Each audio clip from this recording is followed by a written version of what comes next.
Oke,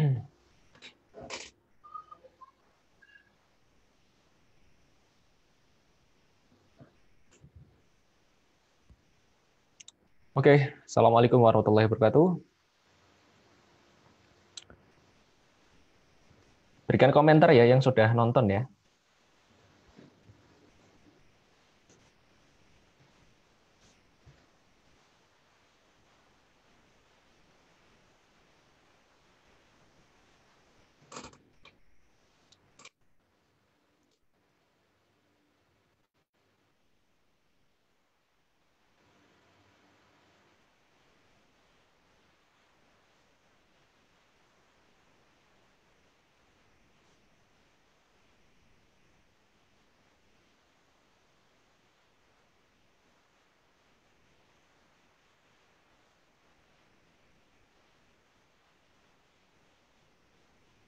Oke, Mas Bayu, sama-sama Bayu. Selamat datang.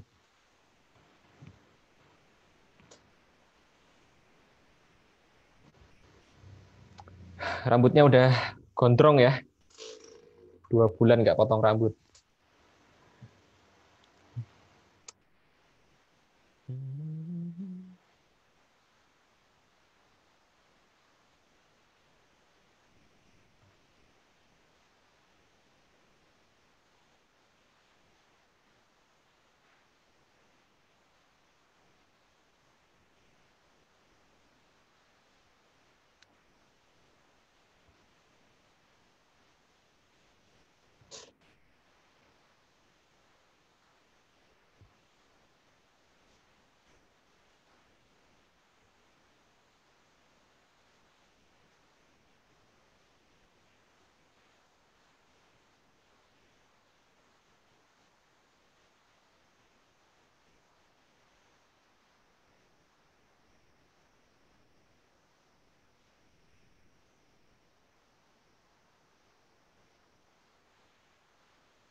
Ya, sambil nunggu yang lain hadir ya.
Yang nonton sementara ini baru 3.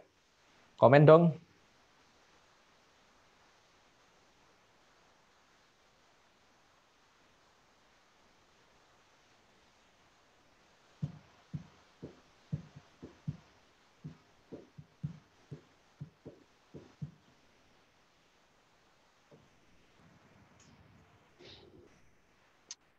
Oke, nambah 4 yang nonton.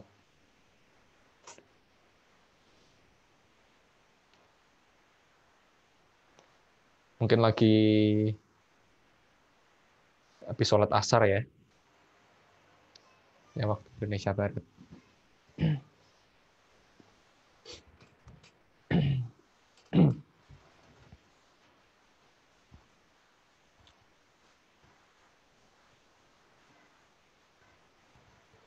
Hadir. Live di YouTube juga, Mas? Enggak, di Facebook aja. Khusus. Go, Bang. Wah, siap. Oke, udah hadir. Berapa ini? 1, 2, 3, 4.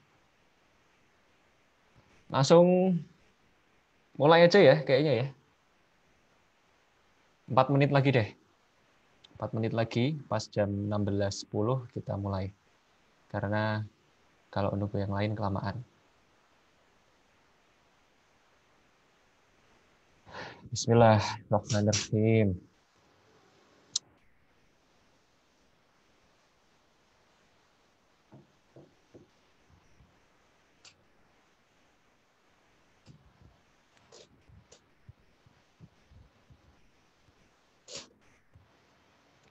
Tiga menit lagi, kita mulai.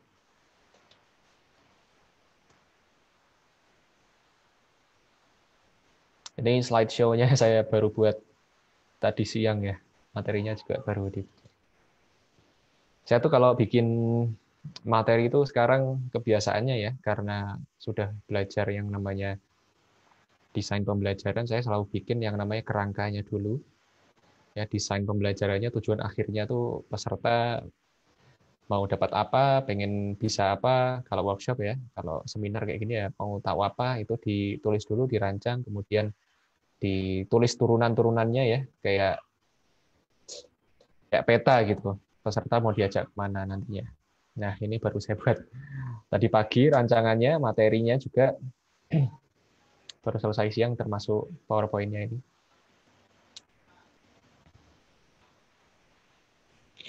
Teman-teman dimanapun Anda berada saat ini, stay safe ya, tetap jaga kewaspadaan, tetap jaga kesehatan, cuci tangan, kalau habis ngapa-ngapain ya, habis keluar, habis melakukan sesuatu, aktivitas, terus pakai masker juga ya, kalau keluar rumah, karena masker sangat berperan penting untuk mengurangi penyebaran COVID-19 ya. Teman-teman yang mungkin nanti nonton rekamannya setelah pandemik ini selesai, jadi rekaman ini maksudnya rekaman ini direkam pada saat pandemik ya, kita semua di rumah. Bagi yang terpaksa untuk bekerja ya, stay safe, tetap jalankan protokol kesehatan. Oke, rambut udah mulai gondrong, ya, beda nanti sama yang di foto. Ya, kita mulai aja. Sebentar, ada telepon.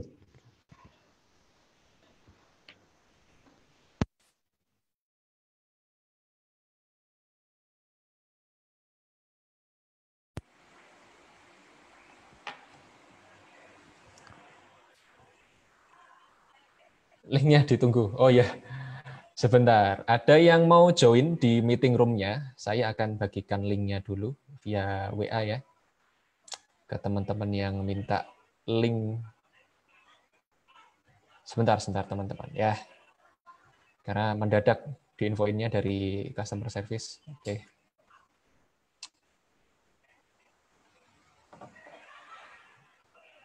Ditunggu sebentar.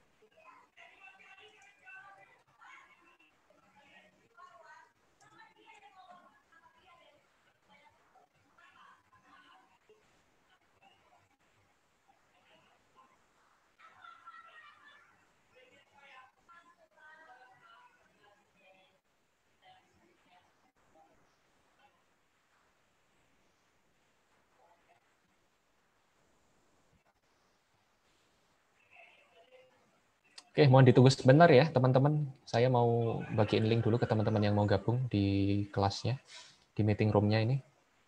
Bagi yang ingin join di meeting room-nya, bisa menghubungi CS kami, ya, customer service kami, yaitu Mbak Ayu. Atau yang tadi buka email, ya bisa langsung klik link-nya di situ ya, untuk langsung gabung. Ya. Oke, teman-teman gimana kabarnya? Sehat semuanya? Kabarin dong di live. Udah gue share Bang, teman-teman lain bantu share ya. Oke, siap. Macet kah? Enggak.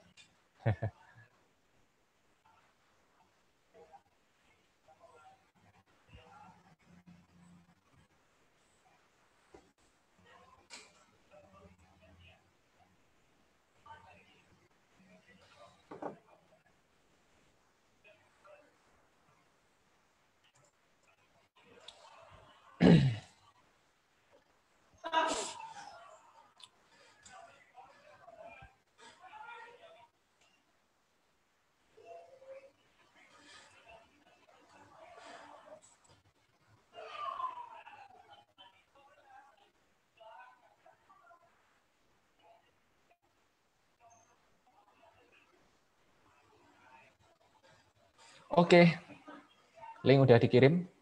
Saatnya kita mulai kelasnya.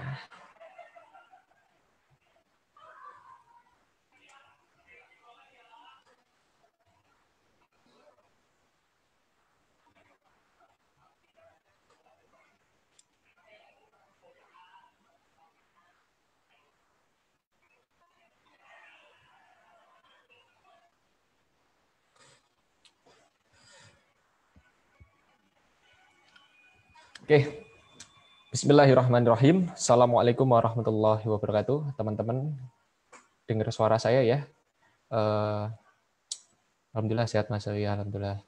Ya, saya ucapkan selamat datang di live event ya, di kelas online atau webinar menciptakan jembatan pengalaman di pikiran bawah sadar. Oke. Mana di kursornya nih?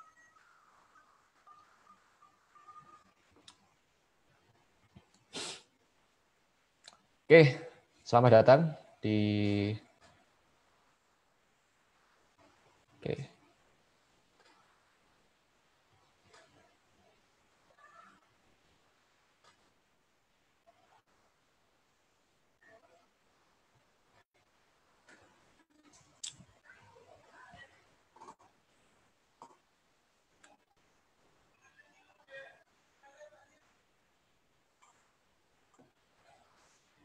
Ya, sekali lagi saya ucapkan selamat datang pada seluruh teman-teman yang hadir pada saat ini. Saya mengucapkan terima kasih yang sebesar-besarnya. Saya merasa sangat terhormat karena teman-teman sudah meluangkan waktu dan tenaganya, mungkin juga biaya kuota ya untuk mengikuti webinar ini. Saya ucapkan mudah-mudahan nanti bisa mendapatkan banyak manfaat ya. Untuk teman yang saya ucapkan kepada teman-teman yang baru hadir, silakan videonya di apa namanya dihidupkan, kemudian di apa namanya di mute dulu ya. Yes, thank you very much.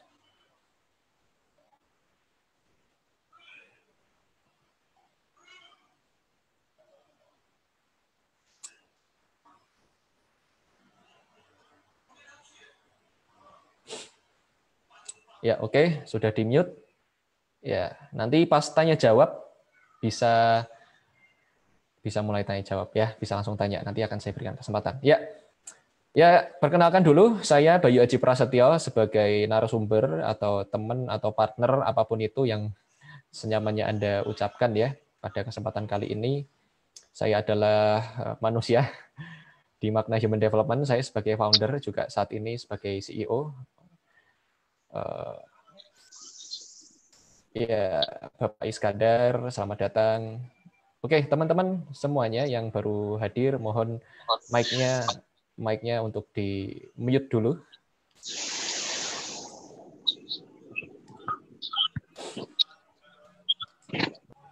Ya.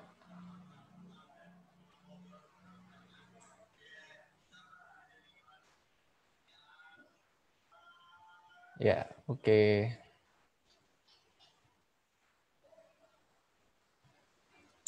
Oke, saya selaku di Magna Human Development selain founder juga CEO atau direktur, sebagai master trainer juga dan coach pemberdayaan diri berbasis mind programming. Saya juga penulis buku-buku bestseller, nasional bestseller seperti The Influencer, Life Autopilot System, juga buku yang pertama saya ada di Gramedia, judulnya Apa yang Dilakukan Einstein Saat Galau, ya. bisa didapat di Gramedia yang buku pertama, tetapi saya nggak tahu apakah masih ada ya di Gramedia ya. Dan buku yang keempat saya yang baru saja terbit yaitu Kitab Sakti Main Programming. Pada kesempatan kali ini ada promo yaitu Kitab Sakti Main Programming khusus hari ini. Harga normalnya naik jadi 400.000, tetapi pada saat ini terakhir ya, karena beberapa hari ini kita sudah sampaikan di email bahwa ada promo Kitab Sakti Main Programming. Hari ini terakhir 199.000 saja, sudah gratis ongkir se-Indonesia. Ya, jangan tanya gimana caranya bisa gratis ongkir ya, karena kita pakai itu ya, pakai pergudangan, pakai jasa pergudangan ya, sehingga ongkirnya bisa sangat murah, sehingga bisa berikan, apalagi teman-teman yang di luar Pulau Jawa ya, sampai ke Papua biasanya itu wah ngeri banget ongkirnya. Alhamdulillah sudah setahun ini kalau nggak salah ya, hampir setahun kita bisa memberikan gratis ongkir. Ya, silakan manfaatkan untuk pesan buku tadi, Kitab Sakti Main Programming, bisa via WhatsApp ke Mbak Ayu atau klik link berikut ini di bit.ly/hubungi CS Magna. Oke, silakan. Hari ini terakhir ya. Dan kita mulai masuk materi ya. Di bagian pertama ini adalah kita akan membahas tentang yang namanya manusia adalah makhluk belajar. Ya, jadi teman-teman yang baru datang mohon dimatikan dulu, di-mute dulu mic-nya ya. Terima kasih. Ya, jadi manusia adalah makhluk belajar. Kenapa manusia disebut sebagai makhluk belajar?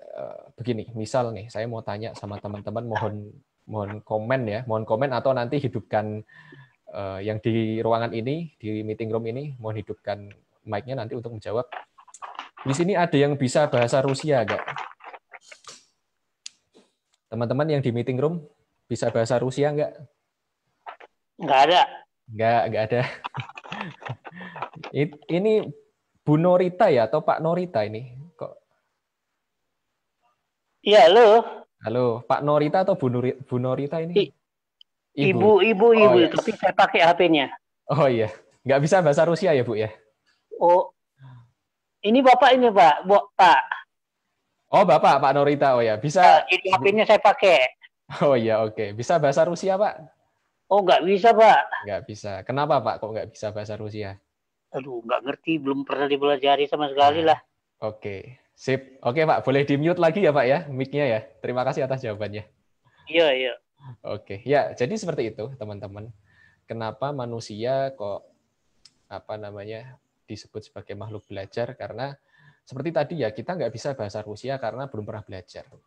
Termasuk cara kita ngomong. Pokoknya intinya gini, apa yang lahir pada diri kita ya itu hanya sebatas ngambil referensi atau database di pikiran bawah sadar, termasuk cara kita ngomong ya, bahasa, logat, termasuk bahasa yang kita keluarkan itu hanya mengambil ya data di bawah sadar untuk kemudian diucapkan. Artinya apa sih? Termasuk ke kondisi keuangan, spiritual, keluarga, bisnis, karir itu adalah feedback dari ya program-program yang di pikiran bawah sadar. Karena kita hanya bisa mengucapkan sesuatu, berpikir, merasa, berasumsi, ya, kemudian berstrategi, mengambil keputusan sebenarnya hanya ngambil file yang ada di bawah sadar saja.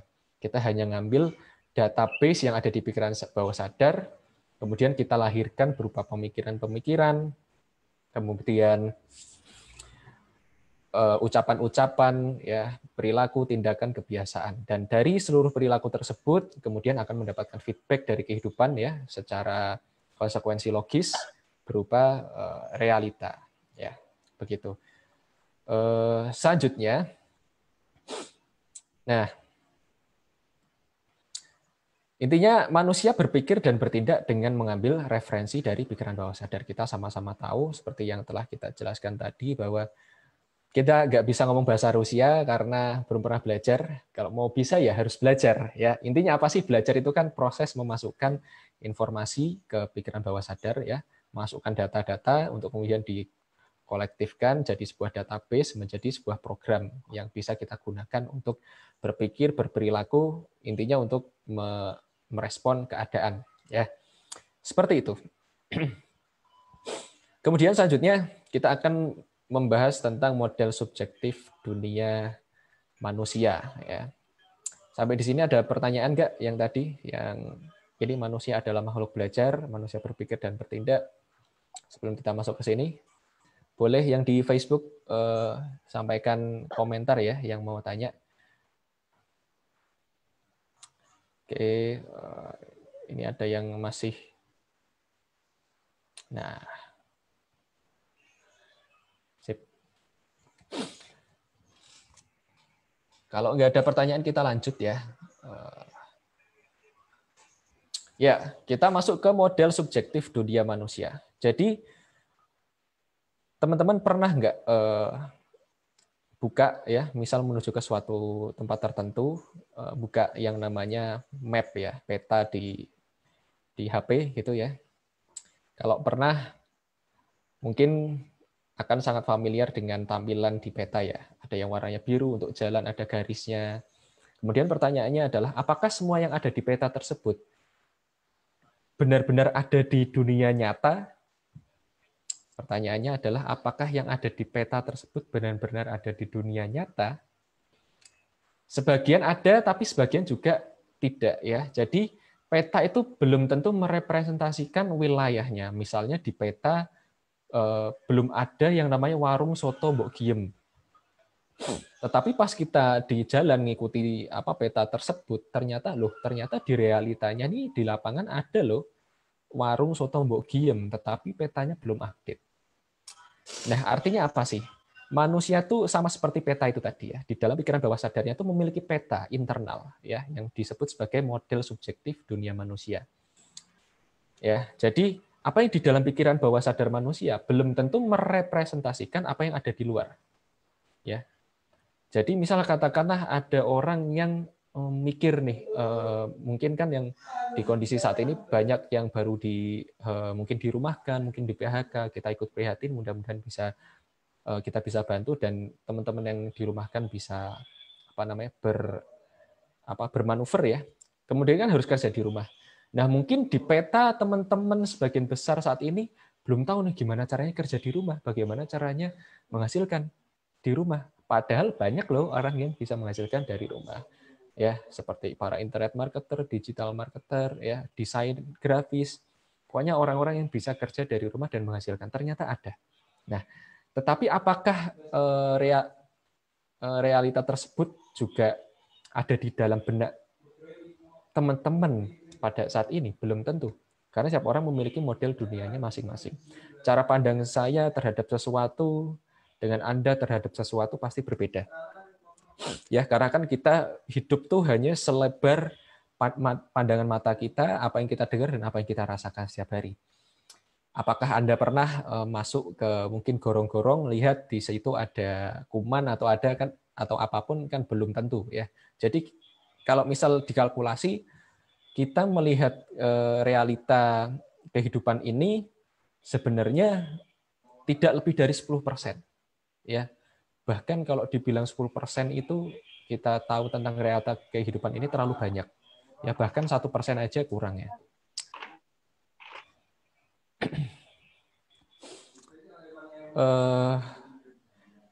Nanti ya Pak ya, saya akan jelaskan dulu ya, sebentar.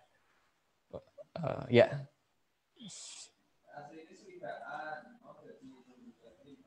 Ada yang bertanya tadi, ya Pak Norita. Nah, sampai mana tadi? Sampai model dunia subjek manusia. Ya itu. Jadi kita kan tidak dalam kehidupan ini kan kita nggak bisa melihat seluruh sisi alam semesta ini toh. Bumi aja kita belum pernah lihat. Rumah kita aja belum mungkin tidak bisa kita lihat semua sisinya, apalagi dunia dan alam semesta. Makanya kita disebut kita memiliki yang namanya model dunia yang subjektif. Ya, jadi ada presuposisi dalam pelajaran pemrograman pikiran itu peta bukanlah wilayahnya. Kalau saya sebut ya peta belum tentu mewakili wilayahnya. Menu yang kita lihat di di restoran belum tentu sama seperti makanan yang datang. Seperti itu, ya. Selanjutnya, kalau kita bicara tentang apa tadi human model of the world atau model subjektif dunia di dalam pikiran manusia, maka kita tidak akan lepas dari yang namanya input-output analisis atau input proses output. Nah, jadi manusia itu outputnya adalah cara berpikir, cara ngomong, ya, cara berperilaku, kebiasaan. Nah, itu adalah output dari manusia. Ya, kemudian dari perilaku manusia tersebut pasti memiliki latar belakang. Ya, latar belakangnya ya program-program, ya kemudian informasi-informasi yang ia dapatkan dari lingkungan, dari orang tua, dari teman-teman dan lain sebagainya, dari media. Nah, inputnya apa? Inputnya dari informasi, dari orang tua, kemudian dari itu tadi media dan lain sebagainya. Nah, kalau misal digambarkan gebagannya seperti ini. Teman-teman yang sudah membaca buku Kitab Sakti Mind Programming tidak akan asing dengan bagan ini ya. Jadi kalau di buku Kitab Sakti Mind Programming saya ambilkan ini bukunya ya. Nah, ini bukunya ada yang namanya alur terjadinya realita. Ada di halaman 60-an ya. Saya bukain dulu. Oh, sorry. Halaman 9. Oke.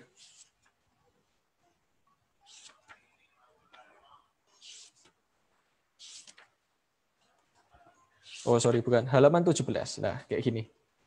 Sama kan? Nah, sama seperti yang di layar.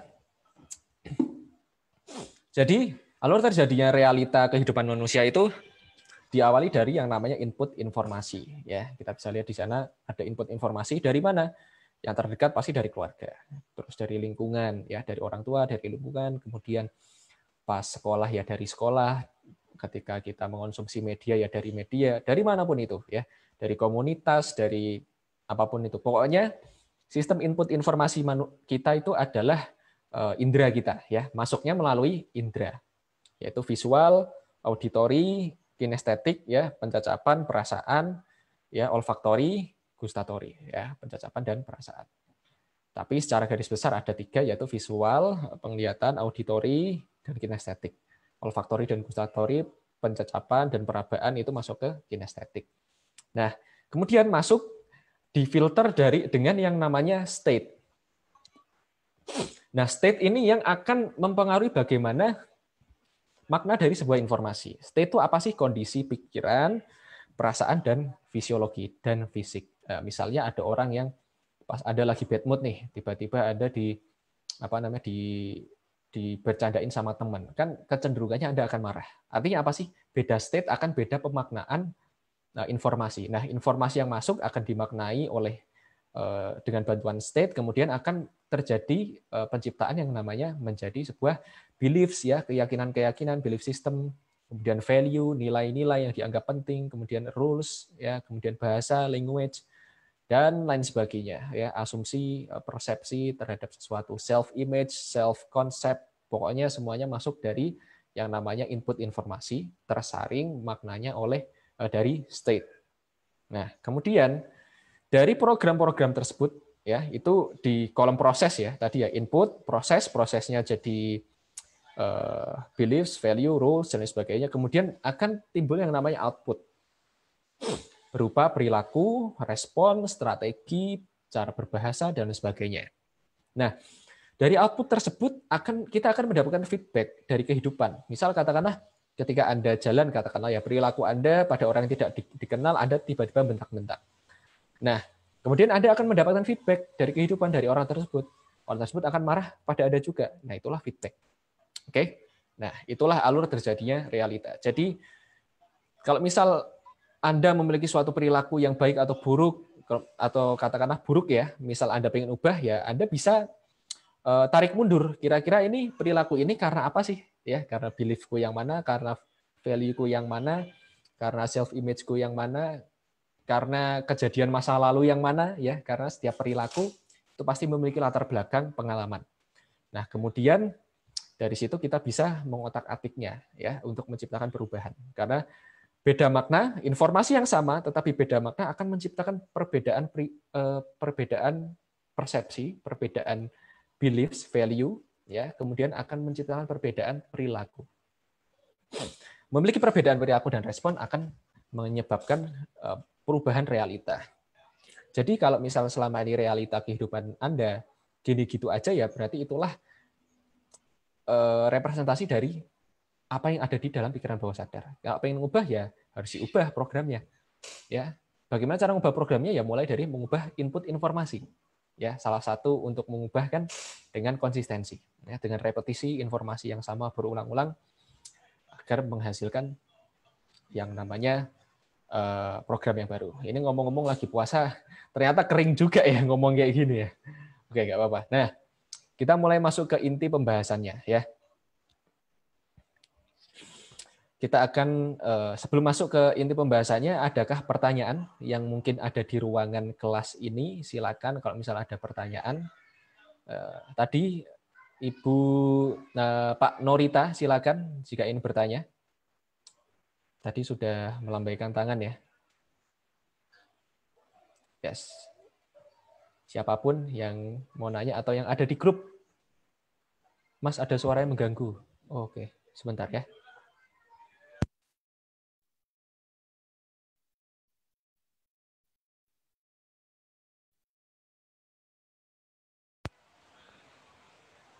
Oke, ya silakan yang ada pertanyaan. Kalau nggak ada, kita lanjut. Pak Alam, Pak Frans, Pak Iskandar, Pak Norita atau Bu Norita, silakan. Kalau ada pertanyaan, kalau nggak ada, saya lanjut. Saya hitung 3, 2, 1. Ya.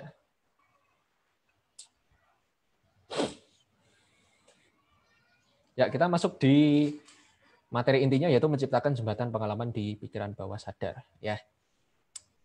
Bagaimana sih caranya menciptakan jembatan pengalaman di pikiran bawah sadar? Ya, kita akan bahas sekarang. Nah, jadi misalnya nih, kita lagi pengen melakukan sesuatu yang baru, pengen belajar, katakanlah yang dirumahkan sekarang pengen belajar menghasilkan dari rumah, ya, pengen belajar.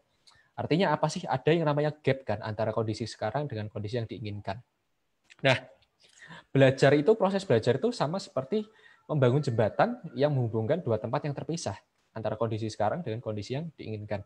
Misal katakanlah sekarang pengen menghasilkan dari rumah ya, karena mungkin work from home ya, karena pandemik ini pengen belajar, maka belajar ya, mungkin beli buku, kemudian ikut kursus, ya, ikut mentoring dan lain sebagainya. Itu kan proses belajar.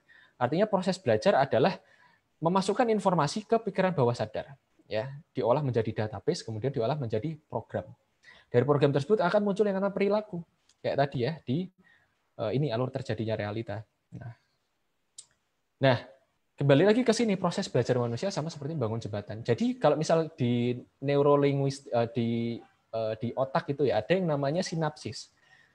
Jadi orang yang memiliki skill tertentu, dia itu memiliki yang namanya jembatan antar sinapsis ya, antar sinapsis satu, sel otak satu dengan sel otak lain. Jadi ada kayak jembatannya gitu loh. Ya, yang terbangun awalnya tidak ada jembatannya. Tetapi karena dia belajar terus-menerus ya, memasukkan informasi terus-menerus dari praktek, kemudian dari media dan sebagainya, informasi lainnya. Kemudian akan muncul yang namanya jembatan-jembatan pengalaman yang terbentuk melalui elektromagnetik ya, dari listrik ya. Ketika lama-kelamaan jembatan tersebut terbentuk, maka semakin jembatannya terbentuk, maka semakin mudah prosesnya.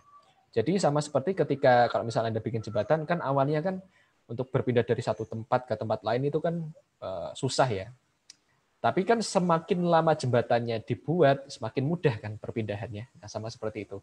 Sampai ke tahap unconscious competence ya, sampai nggak mikir tapi udah bisa yang namanya melakukan sesuatu ya.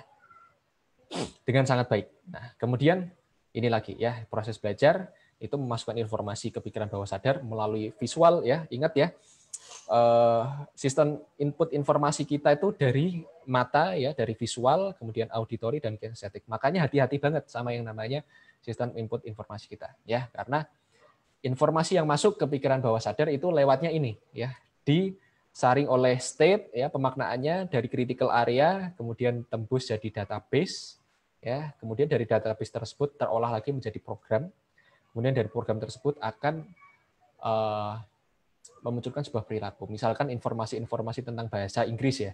Dan bahasa Inggris, I itu artinya saya, you artinya kamu, dan lain sebagainya, banyak kosakata bahasa Inggris, kemudian jadi database kosakata bahasa Inggris, kemudian diolah lagi menjadi program berbahasa Inggris ya, sehingga kita bisa ngomong, bisa nulis berbahasa Inggris. Contohnya seperti itu.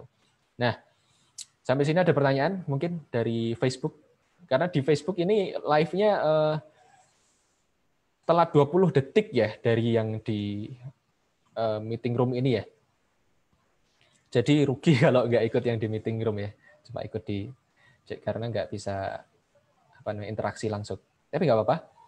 Nah, kita mulai masuk ke, kalau ada pertanyaan langsung ditanya aja ya di grup mungkin atau di chatting di sini ya. Apa nih? Ada di chat. Nah, oke. Kita lihat. Belum ada, Pak. Oke, siap, Pak. Friends. Nggak apa-apa.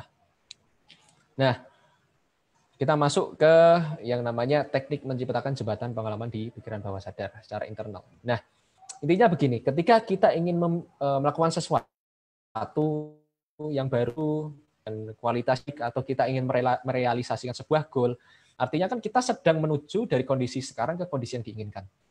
Nah, dari kondisi sekarang dan ke kondisi yang diinginkan ada yang namanya gap, ya, ada yang namanya jurang pemisah. Nah, jurang pemisah ini harus kita buat jembatannya agar kita bisa menuju ke kondisi yang diinginkan. Nah, untuk menuju ke kondisi yang diinginkan, maka kita perlu yang namanya proses belajar, proses melakukan input informasi, sehingga sinapsis yang ada di pikiran bawah sadar kita itu jembatan pengalamannya, ya, programnya itu bisa terinstall dengan baik. Sehingga ketika programnya terinstall dengan baik, kita bisa melakukan sesuatu dengan baik. Goal-nya pun bisa tercapai. Nah, salah satu cara atau teknik untuk menciptakan jembatan pengalaman itu, kita bisa menciptakan jembatan pengalamannya itu tidak harus melalui praktek, tetapi juga kita bisa menciptakan jembatan pengalamannya melalui benak kita sendiri, secara internal ya, di pikiran bawah sadar kita. Kita bisa memprogramkannya sendiri dengan cara secara internal ya. Kita bisa menggunakan yang namanya mengindrakan ya. Caranya seperti apa? Yang pertama yaitu kita bisa tulis setiap hal yang Anda ketahui tentang hal yang ingin Anda lakukan dengan baik atau yang ingin Anda realisasikan. Mungkin Anda memiliki goal tertentu sekarang atau apapun itu. Studi kasus yang mudah deh, misal katakanlah gini, saya pengen bisa melempar bola basket ke keranjang ya dari jarak katakanlah 10 meter ke keranjang basketnya gitu dengan baik, bisa masuk ke jaringnya, artinya sampai ke goal. Tulis dulu apa yang ingin yang kita ketahui tentang hal tersebut. Yang kita ketahui katakanlah secara step by step-nya, oh tangannya harus gini, kemudian nanti lemparnya seperti ini. Pokoknya tuliskan semuanya dulu. Kemudian tuliskan tahapan-tahapannya untuk mencapai goal tersebut. Ya, secara step by step-nya itu seperti apa sih untuk menuju goal tersebut ya, ditulis. Kemudian setelah kita tahu ya step by step-nya, prosedur untuk menuju ke goal tersebut ya, timeline-nya seperti apa, kalau goal secara jangka panjang kita tulis, kemudian kita bisa lakukan relaksasi dulu ya untuk menciptakan jembatan pengalaman di pikiran bawah sadar secara internal. Nah, setelah melakukan relaksasi, kita akses yang namanya gelombang alfa atau theta ya. Relaksasi bisa ketika malam-malam ya, pada saat kita cenderung rileks atau pagi hari. Atau bisa kapanpun kita niatkan secara sengaja untuk relaksasi. Kemudian kita bisa di tahap keempat, yaitu kita bisa mengindrakan di pikiran kita ya, secara visual, auditori, dan kinestetik, tahap-tahap tersebut dari awal hingga mencapai goal. Misal katakanlah saya ingin bisa melempar bola basket ke keranjangnya dari jarak 10 meter secara tepat sasaran, masuk ke keranjangnya. Saya relaksasi dulu, kemudian ketika sudah rileks, saya munculkan ya, yang sudah saya tulis tadi tahapan-tahapannya, mulai dari awal saya posisi tangannya seperti apa, kemudian saya lemparkan seperti apa, saya bayangkan ya seperti apa sih secara visual ya bola atau tangan saya itu ketika melempar, seperti apa prosesnya ketika bola tersebut masuk ya, step by step-nya wujudkan secara visual. Kemudian wujudkan juga secara auditori. Suara-suaranya itu seperti apa sih kondisi di sekitar itu ya. Nah, munculkan ya. Munculkan suara-suaranya, apa yang akan Anda dengarkan pada saat itu. Kemudian munculkan juga perasaan apa ya. Mungkin ada Anda merasakan angin dari sekitar, ya, kemudian Anda merasakan bolanya, dan lain sebagainya. Pokoknya intinya, ketika Anda masuk ke gelombang alfa dan theta, ini adalah gelombang pemrograman, ya. Karena ketika alfa dan theta itu pikiran kritis kita lagi kebuka, dan ini adalah zona perubahan, dan Anda bisa mempelajarinya di sini, ya. Buku Kitab Sakti Mind Programming ada setidaknya 4 gelombang otak di mana alfa dan theta, lebih bagus lagi di theta, di mana Anda bisa memprogramkan apapun program yang Anda ingin programkan di pikiran bawah sadar. Ya. Kemudian itu tadi ya, inderakan di pikiran Anda secara visual, auditori, dan kinestetik, munculkan visualnya, auditorinya, kinestetiknya, tahap-tahap tersebut dari awal hingga mencapai goal. Dan ulangi terus sesering mungkin, ya. Makin sering makin bagus. Karena makin sering jembatan pengalaman di bawah sadar, ya, secara internal kita itu akan makin kuat. Jembatannya yang awalnya mungkin dari 1 kayu, kita ulangi lagi jadi 2 kayu, kemudian jadi 3 kayu yang menjembatani 2 hal ini, kemudian nanti jadi sebuah bangunan, jembatan yang besar yang bisa kita lakukan sehari-hari. Kita bisa lewati kapanpun. Praktek instalasi program ini sangat lazim digunakan untuk setiap hal, ya, untuk mencapai goal, untuk apa namanya. Nanti kita akan bahas, ya, untuk apa saja ini teknik ini bisa kita gunakan. Nah, kemudian studi kasusnya. Kita mulai masuk. Tips menjaga input, ya. Nanti kita akan bahas, ya, Mas Bayu. Ya, kita studi kasus, ya. Jadi studi kasusnya ini dari yang teman yang namanya Pak Muhyi, ya, yang sering main ke rumah saya. Beliau juga reseller dari Magna, buku-buku Magna. Sering main ke rumah saya untuk ngobrol, untuk beli bukunya, ya, untuk dijual lagi. Waktu itu ngobrol pernah, karena beliau juga penggelut dunia pengembangan diri. Waktu itu beliau pernah memiliki sebuah menti, seorang menti yang waktu itu dia kerja di sebuah perusahaan sebagai seorang sales. Setelah beberapa bulan dia belum menunjukkan perform yang baik, ya. Kemudian mau nggak mau, kalau misalnya nggak bisa menunjukkan penjualan, dia akan dipecat. Waktu itu apa yang dilakukan oleh beliau, ya? Yang dilakukan oleh beliau adalah beliau tanya, apa sih step by step-nya nih? Coba kamu simulasikan, ya. Proses kamu jualan dari awal ketemu calon pembeli, prospek sampai closing itu seperti apa sih? Coba diurutkan satu persatu, dicatat prosedurnya seperti apa sih? Dicatat kan satu persatu, awalnya seperti ini, kemudian cara ngomongnya seperti ini, kemudian teknik-tekniknya seperti ini, nanti closingnya seperti ini, dan sebagainya. Kemudian ketika sudah, dia suruh mempraktekkan, suruh latihan, ya, suruh latihan, simulasi, ya, kemudian juga dia suruh relaksasi untuk kemudian menciptakan gambaran atau menciptakan jembatan pengalaman yang di pikiran bawah sadar sesering mungkin. Setelah itu, pada saat praktek, beberapa hari kemudian, dia praktek. Pada saat pertama kalinya dia mempraktekkan, alhamdulillah langsung closing, ya, berhasil mendapatkan penjualan. Kalau nggak salah waktu itu jualannya rumah, kalau nggak salah, ya. Jadi apa yang dilakukan sih? Dia melakukan yang namanya seret juga, ya, ngomong-ngomong lagi puasa gini, ya. Ya, dia menciptakan yang namanya jembatan pengalaman di pikiran bawah sadar ini. Artinya dia sudah menciptakan kesuksesan, keberhasilan sejak di pikiran bawah sadarnya, sebelum kesuksesan yang nyata itu datang. Seperti itu. Atau studi kasus lagi yang saya tonton di National Geographic, ya, waktu itu ada orang yang dia itu bukan seorang pemain basket, dia suruh ngelempar bola basket dari titik penalti itu, ya, bola basket ke keranjang. Awalnya tidak dilakukan intervensi apapun, dari 10 percobaan hanya 2 yang masuk. Kemudian ketika itu dia diberikan sebuah sugesti yang positif dari teman-temannya, diberikan support. Ternyata amazing. Di percobaan berikutnya, dari 10 tembakan, 8 yang masuk. Ngeri banget. Dan kemarin saya juga coba, saya sering kali, ya, mencoba melakukan simulasi sebelum memberikan training, sebelum perform, sebelum melakukan sesuatu, agar ketika saya perform itu jembatan pengalamannya itu sudah tertanam. Atau sebelum saya nulis, saya itu sudah tahu mau nulis apa, mau menyampaikan pesan apa. Kemudian saya juga kemarin nyoba, ya, melempar pakaian kotor ke keranjang pakaian kotor, saya lemparkan. Sebelum saya lemparkan, saya indrakan dulu seperti apa proses melemparnya, seperti apa masuk pakaiannya di keranjang tersebut. Dan dari semua percobaan mayoritas bisa masuk ya. 70% sampai 80% masuk ke keranjang tersebut. Artinya apa sih? Ketika kita mampu memprogramkan, menginstalkan suatu data di pikiran bawah sadar, maka kemungkinan berhasil kita untuk mencapai goal akan lebih tinggi. Seperti itu. Nah, jika ada pertanyaan silakan. Ya. Nah, selanjutnya sesi tanya jawab.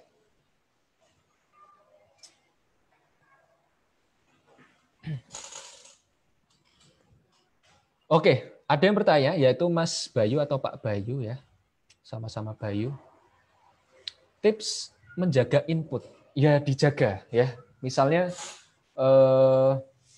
kita kan memiliki yang namanya smartphone. Di dalam smartphone biasanya ada aplikasi WhatsApp, grup WA, kemudian ada Instagram, ada Facebook. Saran saya unfollow ya informasi-informasi atau akun-akun yang tidak memberdayakan, yang isinya sampah-sampah. Ya, kalau perlu misal teman Anda yang toksik juga unfollow aja nggak apa-apa ya. Itu salah satu menjaga input. Kemudian menjaga kumpulan, menjaga teman, pilih-pilih teman. Kalau misal ada orang yang bilang teman tuh jangan pilih-pilih ya, kalau saya bilang ya harus pilih-pilih karena konsekuensinya tidak hanya di dunia tapi juga di akhirat. Ya, karena misal kayak gini, kualitas spiritual seseorang juga tergantung dari input informasi yang sering masuk di dalam dirinya. Artinya apa? Informasi yang masuk juga bisa sangat mempengaruhi surga nerakanya seseorang. Ya. Bahayanya sampai seperti itu. Jadi kita perlu yang namanya menjaga input informasi. Seperti itu.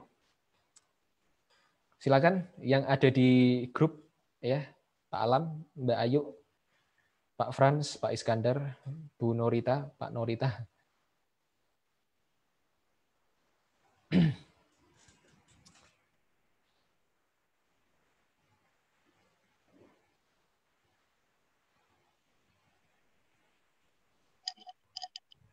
Oke. Izin, Pak. Ya, silakan. Pak. Halo. Ya, halo Pak, silakan. Tadi Bapak sudah terangkan tadi Pak, ada itu program mengenai gelombang. Nah, jadi pertanyaan saya pada saat kapankah gelombang program gelombang theta itu alfa maksud saya kita gunakan gitu loh. Maksudnya gimana ya Pak ya? Mungkin tandanya sudah masuk di gelombang alfa atau theta gitu. Ya, maksud saya kan ada kita posisi kita dalam keadaan sadar. Ada dia posisi kita contohnya masih menghayal gitu loh. Maksud saya pada saat kapankah itu kita gunakan gitu Pak? Gelombang alfa atau theta tadi Pak. Oke. Ya. Jadi yang baik tuh ketika secara sadar kita gunakan ya Pak ya. Misalnya kita memiliki niat untuk memprogramkan sesuatu, misal malam ini kita pengen melakukan afirmasi, kita ingin menginstal program, kita sebelum tidur, ya gunakan pada saat itu. Atau misal pada saat bangun tidur, kita bisa melakukan self-talk yang positif. Pada saat di toilet, kan kita juga cenderung lagi rileks, kita bisa melakukan self-talk yang positif, seperti itu Pak. Oh gitu Pak ya, nggak ada contohnya pada jam sekian ke jam sekian. Oh ya. Nggak ada ya? Ada. Jamnya kita cenderung masuk ke gelombang alfa atau theta itu pada saat baru bangun tidur. Ya, jam baru bangun tidur tuh kira-kira jam berapa Bapak kalau bangun tidur? Ya subuh lah ya, jam 5, jam 4, jam 3 gitu. Makanya kalau di agama saya Islam itu kenapa kok salah satu doa yang paling makbul itu ketika sholat tahajud yaitu jam 3 biasanya ya karena salah satu penjelasan logisnya seperti itu. Kemudian sebelum tidur itu juga merupakan waktu yang dalam tanda kutip mustajab ya kita untuk melakukan pemrograman karena pada saat itu kita sedang mengakses gelombang otak alfa menuju ke theta ya. Dan juga pada saat itu kita perlu berhati-hati karena kondisi gelombang otak pada saat itu sangat mudah masuk program ya. Kita harus hati-hati. TV kita tuh lagi nonton apa, kemudian sosmed kita lagi baca apa, kemudian kita lagi kumpul sama siapa, lagi ngobrolin apa, itu sangat hati-hati. Seperti itu. Gitu, Pak. Oh iya, berpengaruh juga, Pak ya. Sangat berpengaruh, Pak. Apalagi Iya, kalau dilakukan secara terus-menerus ya, sangat berdampak. Contohnya mesti kayak gini, Pak. Waktu zaman 2019, zaman pemilu kan ya, Pak ya. iya. Waktu itu tuh saya tuh sering banget feel saya tuh nggak enak, Pak. Karena tuh di sosmed itu isinya apa ya? Orang marah-marah, orang membela apa nih calon presidennya masing-masing sampai gontok-gontokan kayak gitu. Jadi sampai suatu ketika saya coba nggak buka sosmed, pikiran saya, perasaan saya jadi adem. Itu artinya apa sih? Pikiran kita tuh sangat terpengaruh dari informasi yang masuk. Perilaku kita sangat berpengaruh dari informasi yang masuk. Kalau dilakukan secara terus-menerus, lama-lama jadi database, kemudian jadi yang namanya program, kemudian jadi perilaku, jadi habit, kemudian jadi nasib. Seperti itu.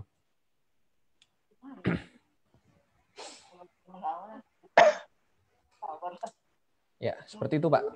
Ada lagi pertanyaan? Oke, Pak. Makasih, Pak. Sama-sama, Pak. Di mute lagi. Oke. Ya, ada pertanyaan di chat ya.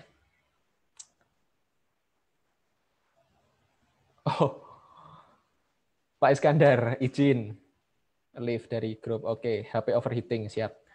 Cara visualisasi yang benar gimana, Mas? Sebenarnya nggak hanya visualisasi ya, Pak Alam, tetapi mengindrakan. Kenapa saya kurang cocok dengan visualisasi? Karena yang efektif tuh mengindrakan. Jadi nggak cuma visual, tapi juga auditori dan kinestetik.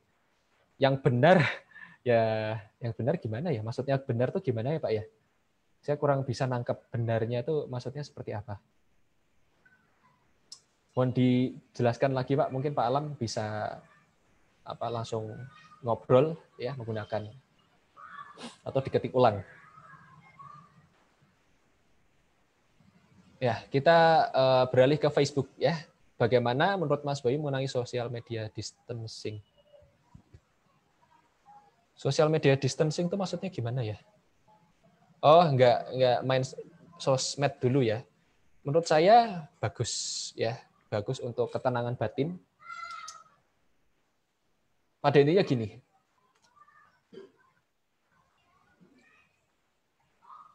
secara idealnya ya, kalau misal sosmed itu penting untuk hidup kita, untuk misal katakan untuk jualan ya tetap aja buka sosmed ya apa. Tapi kalau misal nggak penting ya bisa dikurangi penggunaannya karena manusia sekarang itu overload informasi ya sehingga gampang hang, gampang stres sehingga mudah terpengaruh ya, mudah terinstall program-program yang tidak memberdayakan. Jadi salah satu teknik hipnosis untuk menginstal program ya itu adalah dengan membuat orang bingung.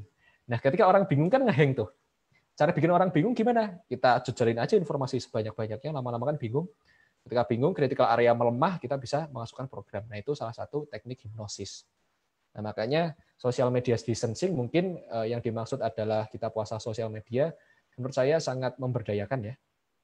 Kalau memang tidak ada kepentingan untuk di sosmed. Kemudian kalau bikin goal setting, bagusnya sekali apa berkali-kali? Oh, maksudnya gimana ya, sekali atau berkali? Oh, mungkin gini ya. Jadi secara gambaran besar dibikin dulu goalnya ya, secara gambaran besar seperti apa, kemudian kan nanti akan muncul goal-goal kecil ya, ada timeline-nya, menuju ke goal besarnya itu ada timeline-nya, ada perjalanannya, itu kan ada ada milestone ya, checkpoint itulah yang disebut sebagai goal-goal kecil. Jadi sekali apa berkali-kali, kalau yang secara gambaran besar sekali aja, kalau yang berkali-kali yang milestone itu. Kita balik lagi ke Pak Alam yang cara visualisasi yang benar bagaimana? Sebentar, saya itu dulu ya, cerna dulu yang benar. Mungkin yang efektif kali ya. Yang efektif ya, yang pas di gelombang otak alfa dan kalau niatnya untuk menginstal program ya Pak ya, pas di gelombang alfa atau theta. Itu yang efektif Pak. Seperti itu.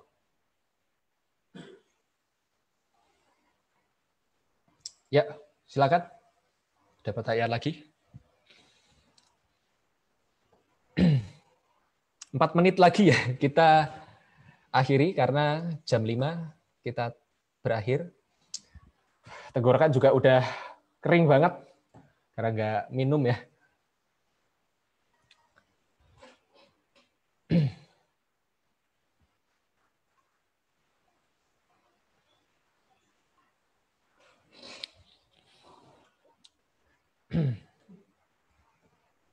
belum ada pertanyaan ya.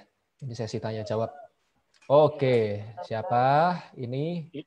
Izin Pak. Silakan. Gini Pak, kalau kita gunakan itu gelombang alfa ataupun apa itu alfa dan theta itu, apa memang kita harus kuasai dulu Pak mengenai visual itu Pak, audio visual itu, supaya pikiran kita bisa jadi fokus gitu Pak. Oh iya, ya betul Pak. Penting untuk latihan fokus ya, karena banyak misal di peserta workshop kami yang ketika sesi terapi itu, sesi praktek terapi itu sulit fokus ya, karena mungkin ya belum terlatih untuk fokus. Tetapi gini, ketika sudah di theta itu kecenderungannya akan fokus kok ya. Jadi pas sudah di theta udah udah kayak ngantuk-ngantuk itu akan sangat fokus kok ya.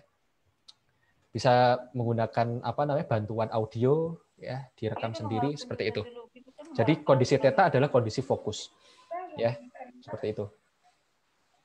Jadi kalau audionya itu Pak berupa musik atau instrumen atau bagaimana Pak kira-kira Pak? Ya, jadi instrumen atau musik itu kan untuk membantu jadi menuju ke gelombang alfa atau theta ya. Kemudian untuk skripnya, audionya itu bisa ngobrol sendiri ya, memberikan sugesti-sugesti sendiri. Seperti itu. Jadi ada dua hal ketika pakai audio untuk terapi, yaitu audio instrumen untuk menurunkan gelombang otak, kemudian ada sugesti, yaitu suara manusianya itu sendiri sesuai skripnya, sesuai tujuannya. Seperti itu, Pak. Oke. Makasih, Pak. Sama-sama. Oke, di chat.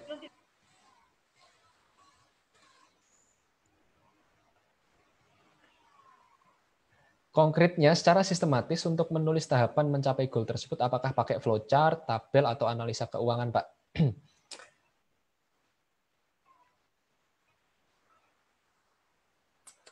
Kita kasih konteks aja ya, misalnya apa ya?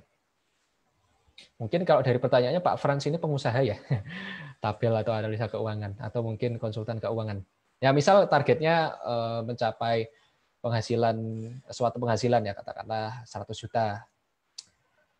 juta per bulan gitu ya. Jadi kan kita bisa bikin timeline-nya. Jadi bikin timeline-nya dulu atau checkpoint-nya dulu sebelum mencapai itu tuh kita harus mencapai apa aja ya, ditulis ya. Nanti kita dari setiap checkpoint itu kita bisa yang namanya indrakan, visualisasikan, auditorikan, kemudian kinestetikkan di setiap checkpoint-nya. Misalnya saya berikan contoh konkret aja ya. Misal ketika mau nulis buku ya, mau menerbitkan buku, timeline-nya kan saya yang pertama harus nulis buku. Nah, jadi ketika nulis buku tuh untuk menginstal program nulis buku saya harus yang namanya bikin kerangka. Sebelum bikin kerangka saya harus memunculkan visualnya, auditorinya, dan kinestetiknya di dalam pikiran saya. Seperti apa sih wujud visual seorang Bayu yang sedang menulis kerangka, kemudian suara-suaranya seperti apa, perasaannya ketika itu seperti apa, saya wujudkan. Kemudian kalau misal saya tahu teori untuk membuat kerangka, ya saya buat step by step kerangka tersebut. Kemudian di setiap step by step-nya itu saya simulasikan di dalam pikiran saya ketika dalam kondisi alfa atau theta. Saya ulangi terus-menerus, kemudian besoknya bisa langsung dipraktekkan. Seperti itu, Pak. Kalau untuk analisa keuangan, saya rasa juga seperti itu. Pakai flowchart juga bisa, tabel atau analisa keuangan. Ya, jadi itu kan bisa divisualkan kan ya. Nanti auditorinya bisa mungkin suara pasangan Anda ketika memuji Anda, kemudian suara ramainya kantor Anda ketika mencapai target, seperti itu. Ya.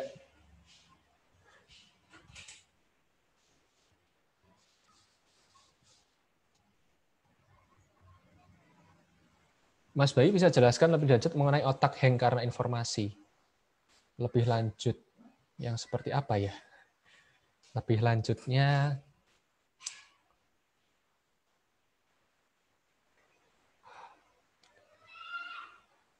sebentar, saya lewati dulu ya. Karena masih mencerna nih pertanyaannya. Jika dari Mas Dodi Hartadi, Jika melakukan afirmasi tetapi ternyata ada penolakan dari dalam diri, terus bagaimana caranya biar afirmasi bisa diterima pikiran bawah sadar? Ya harus menuju ke theta ya agar bisa langsung diterima. Karena hipnosis kan nge-bypass kan. Kalau masih ada yang menolak berarti kan belum masuk ke theta. Karena pikiran kritisnya masih berfungsi. Selain itu, cara kedua ya menggunakan repetisi. Ya, direpetisi aja terus-menerus, minimal 30 hari. Bisa jelaskan lebih lanjut mengenai otak hang dan solusinya seperti apa? Solusinya itu tadi, salah satunya social media distancing, puasa sosial media. Mengurangi jumlah informasi yang masuk pada diri kita. Seperti itu. Oke, sudah jam 5. Saya pamit dulu karena harus persiapan buka puasa. Saya ucapkan terima kasih. Kalau masih ada pertanyaan bisa tanyakan di kolom komentar Facebook ya, di grup Facebook. Nanti mungkin saya akan jawab melalui video atau melalui podcast atau melalui artikel apapun itu. Kayaknya video deh yang kemarin saya polling yang paling nyaman ya, paling suka dapat konten dari video. Silakan ditanyakan di sana, nanti saya akan jawab ya. Kita akan ketemu di lain kesempatan. Sebelum itu saya ada pesan sekali, yaitu khusus ini hari ini terakhir banget ya. Promonya Kitab Sakti Mind Programming khusus hari ini 30 April 2020 dari 400.000 jadi 199.000 saja. Ya. Itu saja dari saya. Isinya fisiknya seperti apa? Bukunya seperti ini, setebal seperti ini ya. Ada 315 halaman. Kalau misal sama angka Romawinya ada 325-an halaman ya. Tebel banget. Pokoknya puas ada baca buku ini, banyak banget insight, banyak banget ilmu yang bisa dipraktekkan tentang mind programming. Mudah-mudahan bermanfaat. Saya akhiri. Billahi taufik wal hidayah. Bisa pesan di sini ya, bit.ly bit.ly/hubungi CS Magna untuk pesan bukunya. Hari ini terakhir ya. Terima kasih. Selesai. Matur suwun. Thank you. Bonjour. Wassalamualaikum warahmatullahi wabarakatuh.